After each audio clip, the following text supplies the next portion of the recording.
Bismillahirrahmanirrahim. Assalamualaikum warahmatullahi wabarakatuh. Alhamdulillahirrahmanirrahim.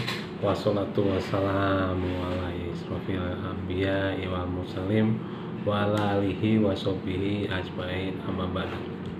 Pertama-tama saya ingin melanjutkan puji syukur saya kepada Allah Subhanahu wa taala yang selalu memberikan nikmat iman, nikmat Islam, nikmat ibadah, dan nikmat hari ini saya masih bisa membuat video ini dan berkumpul dengan keluarga juga rekan-rekan. Salawat serta salam selalu tercurah kepada junjungan kita Nabi besar Muhammad SAW, keluarga, kerabat, serta pengikutnya sampai akhir nanti. Amin amin ya rabbal alamin, amin amin ya rabbal alamin. Allahumma sholli ala sayyidina Muhammad, Allahumma sholli ala sayyidina Muhammad, Allahumma sholli ala sayyidina Muhammad. Oke rekan-rekan, kita lanjutkan ceritanya. Pertama-tama, ini saya ingin menggarisbawahi bahwa saya masuk Muslim itu bukan karena wanita, bukan karena mau nikah. Jadi sebelum nikah saya sudah masuk Muslim. Nah, ada satu kota yang sangat berarti buat saya. Kota itu sangat luar biasa. Di sanalah tempat saya bisa menjadi tertarik dengan Muslim. Padahal di Bandung lingkungan saya luar biasa ya, Muslim semua gitu. Tapi di sana saya malah dapat. Kota apakah itu? Kota Bali, Pulau Bali tepatnya, di Pulau Bali, Denpasar. Sekitar tahun 2007 di sanalah saya mulai tertarik dengan Muslim. Cerita ini sebenarnya, pengalaman ini tuh kalau diceritakan sama orang yang tidak mengalami mungkin dibilang saya mengada-ngada. Tetapi saya menjalanin gitu loh, saya yang merasakan. Jadi saya itu dulu kan kerja di diskotik ya. Saya dulu sekolah DJ, jadi saya kerja di diskotik. Terus yang namanya kerja di diskotik, dulu saya masih suka minum-minuman keras ya. Ya, pokoknya seperti itulah. Ya kan? Suka obat terlarang juga gitu kan, mengonsumsi obat terlarang dulu. Nah, singkat cerita, jadi saat saya dengan keadaan mabuk ya, dulu tuh saya lagi mabuk gitu, bareng sama teman-teman, tiba-tiba ada seorang orang tua yang menghampiri saya, kayak kakek gitu ya, kayak kakek. Dulu saya nggak ngerti kalau itu namanya imamah, yang saya tahu sorban gitu kan. Nah, jadi teman saya ini ngomong, saya tuh ngobrol dengan siapa gitu loh. Saya bilang saya ngobrol dengan bapak ini. Nah, mereka itu tidak melihat bapak itu gitu loh. Yang lihat ternyata cuma saya gitu.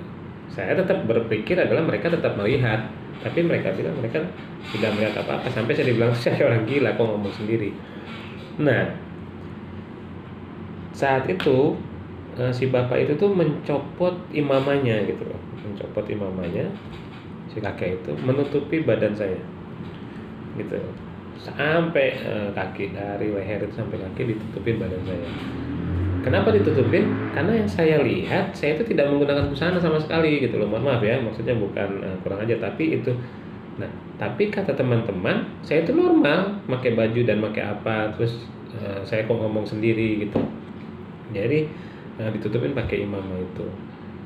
Dan ya kayak itu cuma senyum aja gitu loh. Nah, setelah itu sudah, singkat cerita, akhirnya pagi saya bangun, mandi, saya tanya dengan teman-teman, tadi malam saya gini ya, saya cerita tadi apa, ada kayak kakek, terus ada saya menggunakan sorban gini, badan saya tidak pakai busana. Teman saya bilang enggak, semua normal aja, dia bilang gitu, normal aja. Oh ya sudah, akhirnya saya iseng-iseng nanya dengan teman kalau kampung Muslim di Bali itu di mana. Akhirnya diarahkan. Akhirnya saya datang ke kampung Muslim di Bali. Di sana banyak tempat jual-jual peralatan sholat. Nah, saya sampai nanya ke toko-toko itu, saya bilang, sampai saya diketawain gitu, Pak, saya mencari sorban yang di kepala, tapi buat nutupin badan saya ada nggak? Saya bilang gitu. Akhirnya bapak itu bilang, nggak ada mas, yang ada kain kafan katanya kayak gitu. Ya Allah subhanallah, tapi itu adalah pengalaman gitu loh, perjalanan saya dan cerita hidup saya. Semua toko itu saya datengin nggak ada gitu loh. Akhirnya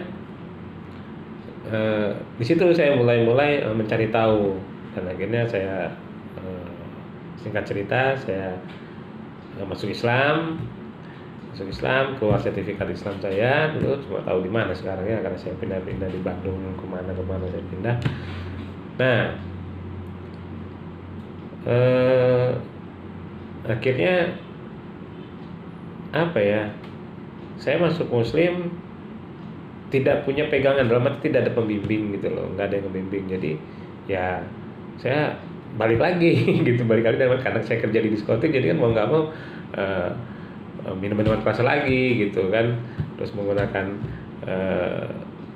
obat-obatan terlarang lagi gitu loh.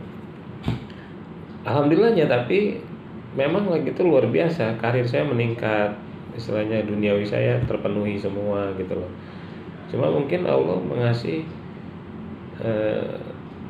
cobaan yang menunjukkan bahwa Allah itu sayang dengan saya. Akhirnya di 2012-an ya kalau nggak salah, itu saya ambruk, dalam arti bangkrut lah gitu. Kerjaan nggak ada, terus bisnis nggak ada, usaha hilang dan semuanya. Akhirnya saya pulang, dan itu saya akhirnya udah nikah ya. Setelah saya itu udah lama saya Muslim, terus saya ketemu istri saya nikah. Nah setelah itu istri saya pulang ke Kalimantan, saya ke Bandung. Nah pas di Bandung ini, karena kebetulan adik saya itu dia anak pesantren, jadi dia udah lama di Palembang, dia mondok di Palembang, dan dia juga pernah mondok di Bandung, pernah mondok di Cianjur, dia pernah mondok di beberapa tempat juga. Nah pas kebetulan dia datang ke Bandung, ke rumah orang tua saya ikut dia ke acara pengajian gurunya di pesantren dia dulu gitu. Nah akhirnya saya tertarik tuh itu dengan pengajian itu, majelis ilmu gitu ya, majelis sholawat gitu loh, itu saya tertarik sekali. Jadi pas adik saya sudah pulang lagi ke Palembang, saya tetap terus datang datang ke pesantren itu, datang terus, saya datang. Akhirnya nginep lah beberapa hari, pulang pergi nginep gitu, istilahnya pesantren santri kalong lah gitu gitu. Sempat saya akhirnya memutuskan tidak ingin bekerja lagi, jadi saya sempat bagiin tuh jas hotel saya gitu kan, jas saya kasih ke karyawan, sepatu semua, jadi saya tuh udah nggak mau kerja lagi gitu. Tetapi mungkin Allah punya cerita lain gitu loh, bahwa saya memang harus kembali bekerja.